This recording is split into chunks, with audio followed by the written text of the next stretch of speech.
Baiklah, selamat pagi. Perkenalkan, nama saya Lucia Rina Dwi Timuryani dengan NIM 22018425516. Saya hari ini akan mempresentasikan tentang dokumen KTSP yang sudah saya buat.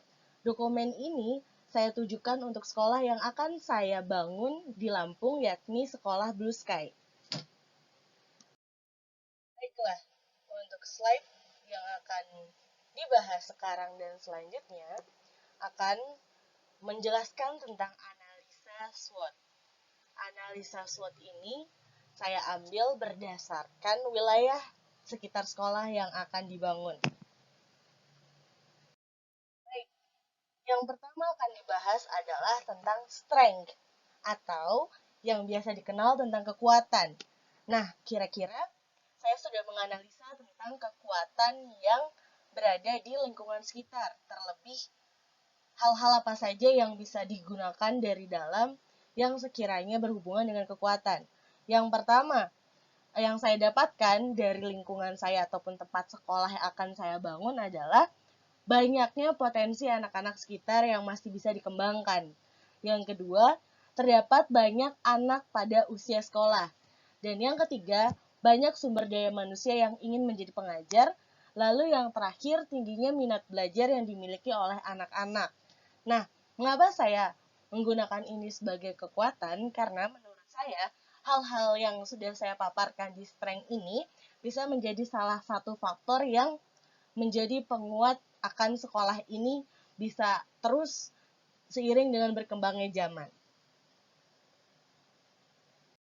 Oke, baik, setelah di slide yang sebelumnya kita membahas tentang kekuatan, di slide ini saya akan menunjukkan tentang kelemahan yang ternyata saya juga temukan ketika saya meneliti tentang kekuatan. Nah, kelemahan ini ada beberapa hal yang tentunya masih bisa diperbaiki karena masih ada kesempatan yang pastinya akan terbuka dengan sangat lebar. Nah, kelemahan yang ada apa aja? Yang pertama, rendahnya kesadaran orang tua mengenai pentingnya sekolah dikarenakan tuntutan ekonomi keluarga. Dan yang kedua, tidak memiliki dana untuk memberikan pelatihan profesional kepada orang-orang yang memiliki minat untuk menjadi seorang pengajar. Yang ketiga, keterbatasan tenaga pengajar profesional yang sesuai dengan tuntutan zaman, sehingga mengadakan sehingga mereka hanya mengandalkan pengetahuan yang seadanya.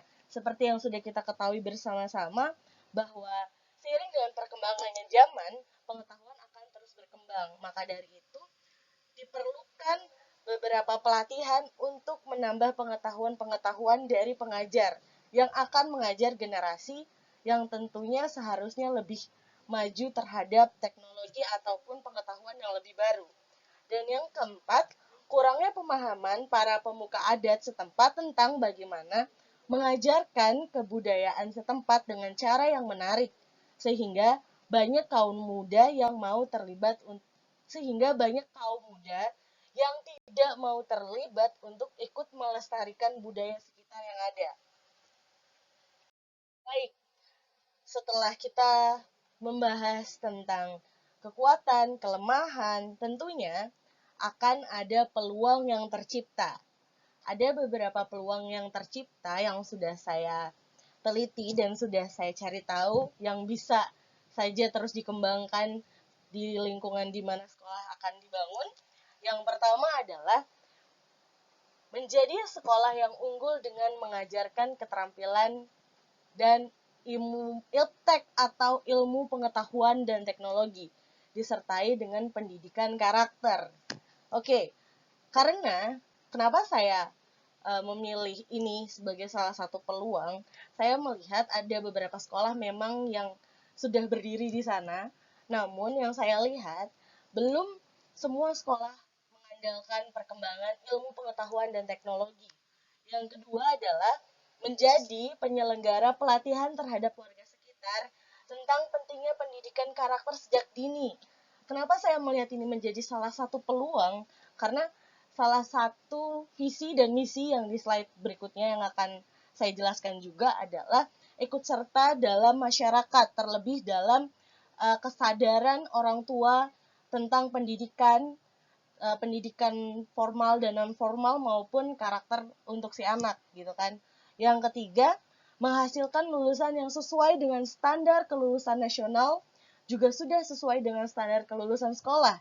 Tentu, hal ini menjadi salah satu peluang yang akan diusahakan oleh berbagai macam pihak yang tentunya ikut andil bagian dalam pembangunan sekolah ini. Yang keempat adalah membuka lapangan pekerjaan bagi lulusan baru yang ingin berkarya atau menjadi penerus tentang pendidikan gitu kan. Di kekuatan yang sudah saya paparkan di depan, terdapat banyak sumber daya, namun tidak ada yang mengolahnya. Jadi, menurut saya, ketika saya membuat sekolah ini, menjadi sebuah peluang bagi mereka untuk bekerja, mendapatkan pelatihan, lalu mereka juga mendapatkan pengetahuan yang baru, itu menjadi salah satu peluang yang lebih besar dan lebih banyak untuk kedepannya. Oke, baik. Setelah kita telah membahas tentang kekuatan, kelemahan, dan peluang pada slide yang sebelum-sebelumnya, pada slide ini saya akan menjelaskan juga tentang kira-kira ancaman apa saja yang akan menghambat ataupun menjadi salah satu kendala ketika sekolah ini sedang ataupun mau akan dibangun. Oke, yang pertama adalah sulitnya akses pengurusan izin mendirikan sekolah kepada dinas terkait. Mengapa ini menjadi salah satu ancaman dari luar? Mengingat jarak antara sekolah yang saya bangun dengan pusat ataupun tempat yang digunakan untuk mengurus izin itu lumayan jauh karena oleh sebab itu membutuhkan waktu juga yang lumayan lama gitu kan. Udah gitu, uh, yang kedua, adanya sekolah penanding dengan harga yang lebih terjangkau. Meskipun di awal saya sudah mengatakan bahwa sekolah ini akan dibekali dengan iptek dan pendidikan karakter, akan tetap ada sekolah-sekolah di lingkungan sekitar yang tentunya hadir dengan harga yang lebih terjangkau. Karena sekolah yang saya buat ini adalah sekolah swasta, jadi memerlukan dana juga untuk keperluan operasional, fasilitas, dan lain sebagainya. Dan yang ketiga, persaingan tidak sehat antar sekolah, sehingga sekolah yang akan saya dirikan ini tidak mendapatkan peserta didik sesuai dengan kapasitasnya gitu. Tentu seperti yang sudah diketahui oleh beberapa orang, memang ada beberapa sekolah gitu kan, dan yang sudah saya cari tahu ada beberapa oknum juga yang mengatakan bahwa oke, sekolah di sini tidak bagus dan lain sebagainya gitu kan. Itu yang saya jadikan sebuah ancaman untuk sekolah ini gitu. Oke, yang keempat, tidak dapat menghadirkan tenaga profesional untuk memberikan pelatihan bagi orang-orang yang tertarik dengan dunia kerja. Mengapa ini menjadikan ancaman? Saya pribadi takut untuk tidak bisa menghadirkan orang-orang yang lebih profesional untuk memberikan pendidikan ataupun untuk memberikan pengarahan kepada warga-warga sekitar tentang pendidikan karakter ataupun pentingnya mendidik anak sejak dini mulai dari keluarga dan dana yang untuk menghadirkan mereka. Maka dari itu saya menjadikan beberapa hal ini menjadi sebuah ancaman yang mungkin saja bisa menjadikan sekolah saya terhambat atau terkendala di kedepannya. Baiklah, untuk slide yang sekarang, saya akan memberitahukan tentang moto sekolah yang akan saya dirikan. Seperti yang sudah dibaca bersama-sama, motonya adalah sambutlah hari esok yang cerah, cerdas, cermat, dan cemerlang. Baiklah, pada slide sekarang, saya ingin menjelaskan tentang visi dan misi. Yang pertama, tentunya bagian visi. Visinya adalah terwujudnya sekolah yang mampu menghasilkan lulusan yang berdaya saing, unggul dalam iptek, mencintai budaya setempat, serta berbudi pekerti yang luhur. Dan misi, ada beberapa misi yang sudah saya sertakan dalam dokumen penuhnya, tapi hari ini saya hanya akan menjelaskan beberapa poin saja yang menurut saya penting. Yang pertama adalah mewujudkan siswa yang berprestasi, membiasakan 3K. Di sini ada 3K dan 3S. 3K yang pertama adalah kebersihan diri, kebersihan kelas, dan kebersihan lingkungan sekitar. Dan yang ketiga adalah senyum, sapa, salam. Oke, bisa diingat bersama-sama. 3 misi, 3K, 3S. Yang terakhir adalah mewujudkan siswa yang melek teknologi dan menggunakan secara bijak dan baik. Baiklah, untuk slide yang sekarang akan saya jelaskan tentang sasaran dari program sekolah.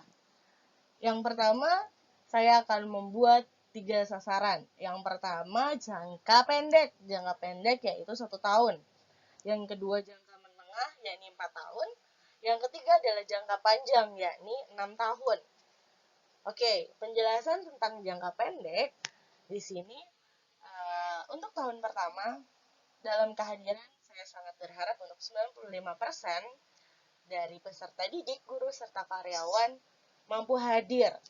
Lalu yang kedua, kami sebagai sekolah dan orang-orang yang menangani sekolah mengharapkan untuk lulusan 60% lulus dapat diterima di sekolah lanjutan negeri, baik melalui jalur prestasi maupun jalur seleksi.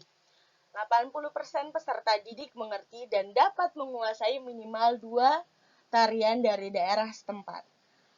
Target pencapaian rata-rata nilai ujian akhir sekolah berstandar nasional yakni 6,0. Yang terakhir adalah 70% peserta didik dapat mengoperasikan program Microsoft Word dan Microsoft Excel.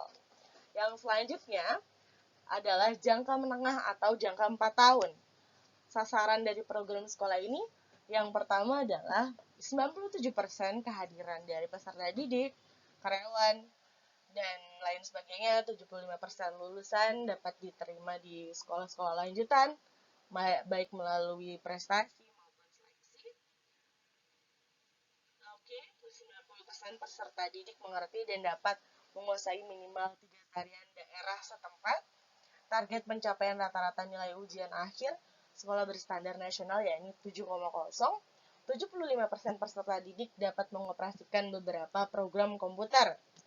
Lalu untuk 6 tahun, yakni jangka panjang, sasaran dari program sekolah ini adalah 98% kehadiran dari seluruh warga sekolah.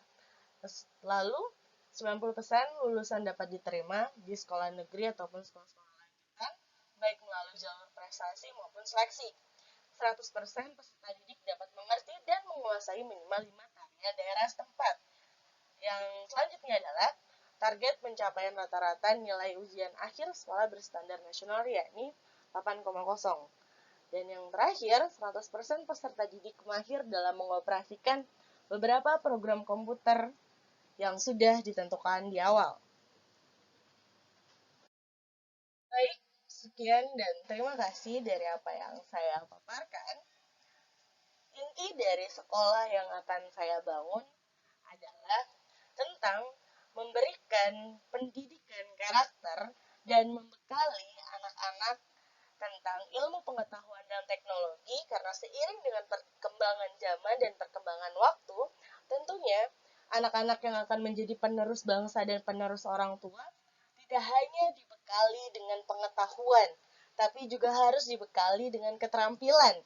Keterampilan yang sekolah ajarkan kepada para peserta didiknya adalah dengan teknologi informasi dan komunikasi. Karena tentu seperti yang akan kita ketahui bersama-sama, masyarakat global atau masyarakat yang ada di dunia memiliki daya saing yang tinggi dalam berbagai macam aspek. Jadi semakin banyak sumber daya, semakin banyak anak-anak yang berhasil menempuh pendidikan atau mengetahui tentang pendidikan, mereka harus juga memiliki etika, keterampilan, keahlian yang seiring dan sejalan serta sesuai dengan apa yang dibutuhkan oleh masyarakat. Terima kasih.